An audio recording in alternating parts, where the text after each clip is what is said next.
शहजाद शौकत साहब हमारे साथ मौजूद हैं, वो सदर हैं सुप्रीम कोर्ट बार के। सर, इस तैनाती को कैसा देखते हैं आप जस्टिस याहिया अफरीदी साहब की नामजदगी? ये है कि ये एक मुरवज आईनी तरीक़ाकार के तहत उनकी तैनाती हुई है और हम जाहिर है आईने पाकिस्तान की पासदारी जो है वो हम सब पर जो है वो लाजिम है, तो हम इसको एक प्रोसेस का हिस्सा है और इस प्रोसेस के तहत कमेटी ने उनको मुनासिब कैंडिडेट ख्याल किया, हम उन्हें वेलकम करते हैं और वी एक्सपेक्ट कि वो उनके दौर में रिफॉर्म पर काम होगा और सबसे बड़ा जो हमारा मसला है बैकलॉग का, उसको वो स्पेसिफिकली एड्रेस करेंगे।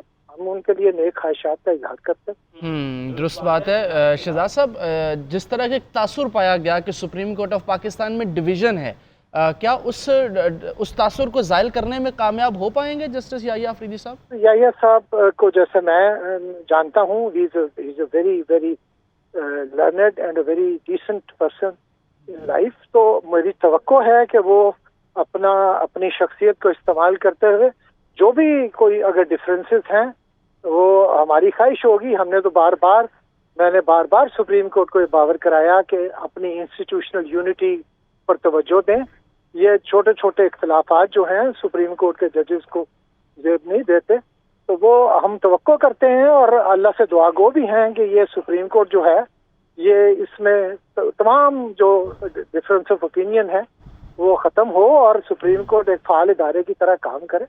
हम तो बड़ी अच्छी एक्सपेक्टेशंस रखते हैं जस्टिस याहिया अफरीदी से। लेट्स होप होपफुली वो अवाम उन्नास की बेहतरी के लिए अपना किरदार जो है वो अच्छे तरीके से अदा कर सकेंगे। शहजाद साहब, ये भी कहिएगा कि ख़ुद अदालती निज़ाम के लिए आपको क्या लगता है कि इस प्रोसीजर के तहत तैनाती होना किस हद तक कारआमद साबित हो सकता है? क्योंकि इससे पहले जितनी भी तैनातियाँ होती रही हैं वो सीनियरिटी बेसिस पे होती रहीं, लेकिन अब ये तैनाती में सीनियरिटी का जो एक लेवल था उसको ख़त्म किया गया है, तो ये कितनी एक बड़ी तब्दीली होगी, क्या लगता है आपको? मैं अर्ज़ करता हूँ कि ये बिल्कुल दुरुस्त है कि 18वीं तरमीम के बाद सुप्रीम कोर्ट के चीफ जस्टिस के लिए सीनियरिटी जो थी वो एक फैक्टर जो था अनअवॉइडेबल फैक्टर, उसका मुकर्रर कर दिया गया। अब गुजारिश ये है कि अभी पिछले ही 2-1 माह पहले जुडिशल कमीशन ऑफ पाकिस्तान ने ही हाई कोर्ट्स के लिए रूल्स जो हैं वो कार्व आउट किए और उसमें उन्होंने ये कहा कि हाई कोर्ट के चीफ जस्टिस की अपॉइंटमेंट में पहले 3 सीनियर जजेस में से किसी एक का तकर्रुर किया जा सकेगा। अब अगर ये उसूल उन्होंने हाई कोर्ट के लिए जुडिशल कमीशन ऑफ पाकिस्तान ने कायम किया तो फिर सुप्रीम कोर्ट के लिए भी उस उसूल पे तो कोई शायद एतराज नहीं किया जा सकता, पहली बात। दूसरी बात यह है कि सीनियरिटी का प्रिंसिपल पहले भी बहुत पहले से फॉलो नहीं होता आ रहा था और ये फिर अल जिहाद ट्रस्ट में 1996 में सुप्रीम कोर्ट ने कहा कि जो सीनियर जज है उसकी लेजिटिमेट तवक्को है कि उसको मुकर्रर किया जाएगा, लिहाजा वो एक फैक्टर था। हमने तो कल भी ये कहा कि हम कमेटी को भी ये ज़रूर कहेंगे कि वो इस सीनियरिटी को मद्देनज़र रखें अपॉइंटमेंट करते वक्त, लेकिन उन्होंने दुरुस्त फैसला किया होगा। मैं उनके फैसले की रीजनिंग तो मेरे तक नहीं आ सकती, वो जाहिर है इन कैमरा प्रोसीडिंग्स हुई हैं, लेकिन अब जबकि ये हो गया है तो हम सबको मिलके इस इदारे को मजबूत करना चाहिए। बिल्कुल। शहजाद साहब, ये भी कहिएगा कि बहुत सारी आवाज़ें ये भी उठती रहीं कि इन आइनी तरामीम के मंजूर हो जाने के बाद सियासी मुदाखलत का रास्ता मज़ीद हमवार हो जाएगा। आपको क्या लगता है कि इसके बाद इस तरह की जो कयास आराइयाँ हैं वो दम तोड़ सकेंगे? ये तकर्रियाँ होती थी जो पिछला प्रोसीजर था, ये प्रोसीजर 2010 में 18वीं तरमीम के साथ ही इसको ऑल्टर किया गया, लेकिन ये मैं बड़े दुखी दिल से कह रहा हूँ कि जुडिशल कमीशन का जो एक हमारा ख्याल था कि इससे बहुत मेरिट पर तकर्रियाँ होंगी, वो शायद ख्वाब हमारा उस तरह पूरा नहीं हुआ। उसकी बहुत सारी वजूहात हैं जिस पर एक बड़ी लंबी डिबेट चाहिए, लेकिन हम समझते हैं कि कोई भी सिस्टम हो, कोई भी तरीका राइज किया जाए, अगर वहाँ पर जातियात से बाला तक होकर फैसले किए जाएं तो वो इदारों के लिए बेहतर साबित हो सकते हैं। लिहाजा हम तो ये समझते हैं कि कमेटी जो है वो पार्टीजन न हो और मेरिट पर फैसला करे तो वो बेहतरी की तरफ ही लेके जाएंगे।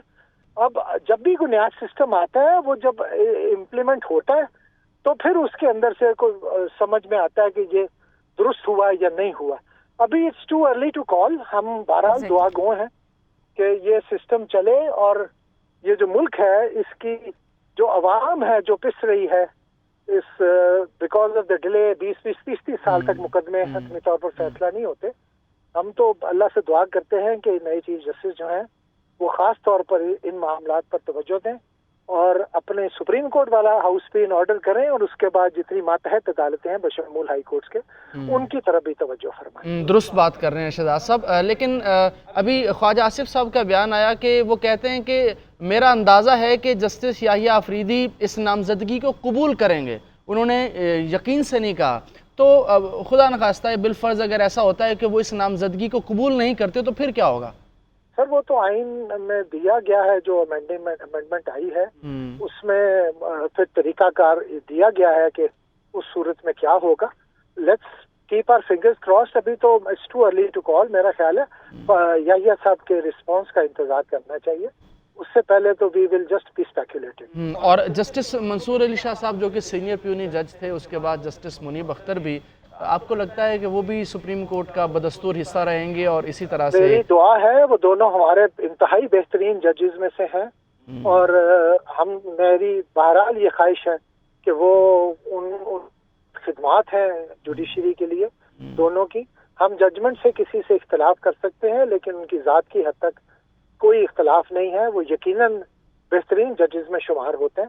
ہم تو یہ خواہش کریں گے اور دعا بھی کریں گے اللہ سے کہ وہ سپریم کورٹ میں رہ کر جو ہے عوام الناس کی بہتری کے لیے کام کریں اور let's hope for the best. ٹھیک ہے شہزاد صاحب، یہ بھی فرمائے گا کہ آپ کو لگتا ہے کہ اس پروسیس کے تھرو جو اگر یہ تعیناتی ہو جاتی ہے تو آپسی اختلافات جو ہیں وہ بڑھ سکتے ہیں؟ پہلے ایک ہی پروسیجر تھا جسے فالو کیا جاتا تھا سینیورٹی بیسس پہ، اب کمپٹیشن کا ایک عنصر شامل ہو چکا ہے. تو ڈو یو تھنک کہ آپسی اختلافات جو ہے وہ جنم لے سکتے ہیں؟ کمپٹیشن کا تو لفظ میں آئی ایم سوری میں نہیں اس سے اتفاق کرتا. دیکھیں بجائے صرف یہ کہ آٹومیٹیکلی سینئر موسٹ میں لگ جانا تھا، اس کے بجائے پہلے 3 میں سے کنسیڈر ہوگا. کمپٹیشن کیا ہے؟ تینوں ججز جو ہیں سپریم کورٹ کے سینئر موسٹ وہ انتہائی عزت اور تکریم کے مستحق ہیں. اب ان میں سے کسی ایک کو اگر فکس کر لیا جاتا ہے تو اس کی بہت ساری وجوہات ہو سکتی ہیں. کوئی ان میں مقابلہ نہیں ہے اور نہ ہی یہ کوئی تفریق کا باعث ہونا چاہیے اس معاملے کو. لہذا ہم ابھی بھی یہ بڑے ادب سے کہہ رہے ہیں کہ ہمیں اگلے کچھ ماہ میں سمجھ میں آ جائے گا کہ یہ سسٹم جو ہے وہ ہم کو بہتری کی طرف لے کے جا رہا ہے یا نہیں. اور آپ دیکھیں ہر چیز میں جو کی جاتی ہے، ہر ترمیم جو لائی جاتی ہے، ہر قانون جو بنایا جاتا ہے